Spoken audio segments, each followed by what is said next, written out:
সামৰণিপুৰ বিষ্ণুজ্যোতি সাংস্কৃতিক গোষ্ঠীৰ উদ্যোগত আৰু অসম চৰকাৰৰ সাংস্কৃতিক সঞ্চালকালয়ৰ সৌজন্যত কলাইগাঁও প্ৰগতিশীল জনমঞ্চত অনুষ্ঠিত হোৱা 15-দিনীয়া গ্ৰীষ্মকালীন চিয়া গীতৰ কৰ্মশালা। দৰং জিলাৰ পৰা হেৰাই যোৱা চিয়া গীতক ধৰি ৰাখিলে বিষ্ণুজ্যোতি সাংস্কৃতিক গোষ্ঠীয়ে। উক্ত কৰ্মশালাত অংশগ্ৰহণ কৰিছিল 80গৰাকী ছাত্ৰ-ছাত্ৰীয়ে।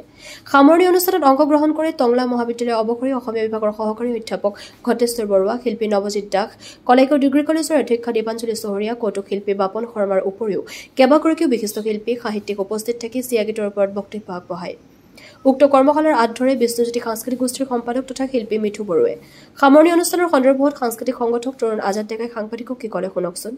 কলাইগাঁৱৰ পৰা ভুৱনমণিৰ ৰিপৰ্ট AIM লাইভ। নিশ্চয় চৰ্চা কৰি থাকিব লাগিব আৰু এনেকৈয়ে চিয়া গীতৰ চৰ্চা অব্যাহত থাকিব। এই যি আমাৰ কালচাৰেল এফেয়াৰ্ছৰ তৰফৰ পৰা যি চাৰ্টিফিকেট দিয়াৰ ব্যৱস্থা কৰা হৈছে ছাত্ৰ ছাত্ৰীসকলক, এইটো নিশ্চয়কৈ এক প্ৰশংসনীয় পদক্ষেপ।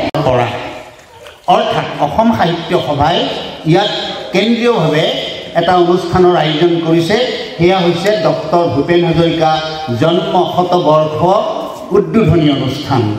আমি দুদিনীয়া কাৰ্যসূচীৰে ইয়াত সেই অনুষ্ঠানটো উদযাপন কৰিম।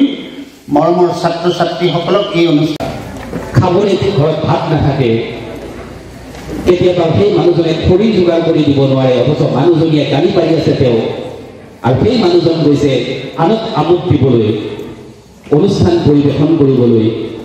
যিয়ে তেওঁক অনুষ্ঠান পৰিৱেশন কৰিবলৈ মাতিছে, অনুষ্ঠান পৰিৱেশন কৰাৰ পিছত সেই মানুহজনৰ কিন্তু বা সেই দলটোৰ খবৰ ল'বলৈ সেই নিৰ্দিষ্ট গোষ্ঠীটোৰ সময় নাই।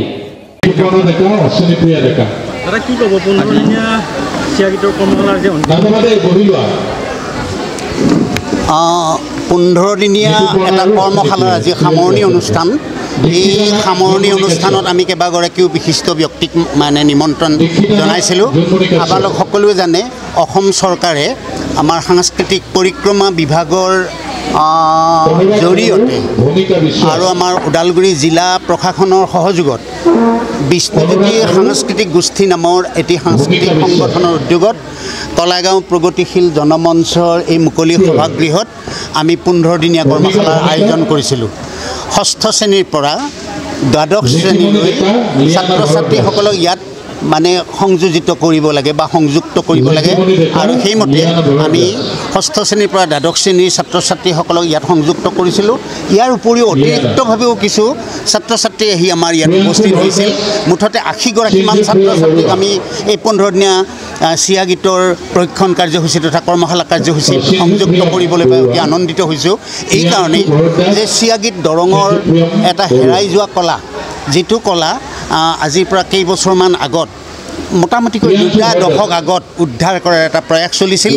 দৰঙী কলাকৃষ্টি উন্নয়ন সংঘই প্ৰথমে প্ৰচেষ্টা চলাইছিল, আৰু তাক বেছি সাৰ্বজনীন কৰাৰ ক্ষেত্ৰত আমি উদ্যোগ ল'লোঁ কেইগৰাকীমান শিল্পীৰ সহযোগত।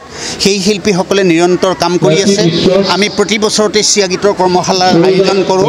এই আয়োজনৰ মাজেদি আমাৰ অঞ্চলত ভালেখিনি এই হেৰাই যোৱা কৃষ্টিটোৰ চৰ্চা হ'বলৈ আৰম্ভ কৰিছে, যাৰ কাৰণে আমি কেইবাগৰাকীও অনাতাঁৰ শিল্পী পাবলৈ সক্ষম হৈছোঁ, কেইবাগৰাকীও দূৰদৰ্শনৰ শিল্পী পাবলৈ সক্ষম হৈছোঁ। সেইটো আমাৰ কাৰণে অত্যন্ত গৌৰৱৰ কথা।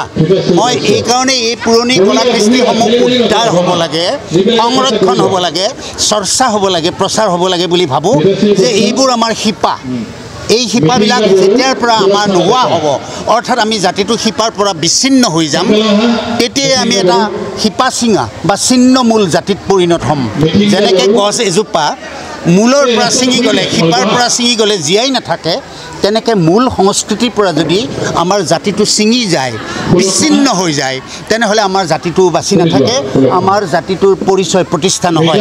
তৎ পৰিপ্ৰেক্ষিতত আমাৰ লোক সংস্কৃতিয়ে আমাৰ পৰিচয়। এই লোক সংস্কৃতিৰ মাজেৰে আমি বিহু লোক সংস্কৃতি, তাৰ জৰিয়তে ওজাপালি লোক সংস্কৃতি, তাৰ জৰিয়তে দেওধনী নৃত্য লোক সংস্কৃতি, তাৰ জৰিয়তে চিয়া গীত লোক সংস্কৃতি, তাৰ জৰিয়তে কি আমাৰ গোটেই জাতিটোক আমি ৰাইজৰ মাজত, বিশ্বৰ মাজত প্ৰতিষ্ঠা কৰাব পাৰোঁ। গতিকে সেই মহান উদ্দেশ্য আগত ৰাখি অসম চৰকাৰে বিশেষকৈ অসম চৰকাৰৰ সাংস্কৃতিক পৰিক্ৰমা বিভাগে যি কাৰ্যসূচী লৈছে তাত আমি সম্পূৰ্ণ সহযোগ দি এই 15 দিনীয়া চিয়া গীতৰ কৰ্মশালাৰ আজি সামৰণি অনুষ্ঠানৰ আয়োজন কৰিছিলোঁ। আমি অতি আনন্দিত গৌৰৱান্বিত যে এয়া অতি সুকলমে সমাপন হৈছে। আমি চৰকাৰকো এই ক্ষেত্ৰত আমি চৰকাৰকো ধন্যবাদ নিদি নোৱাৰিলোঁ, চৰকাৰক আমি ধন্যবাদ জ্ঞাপন কৰিছোঁ।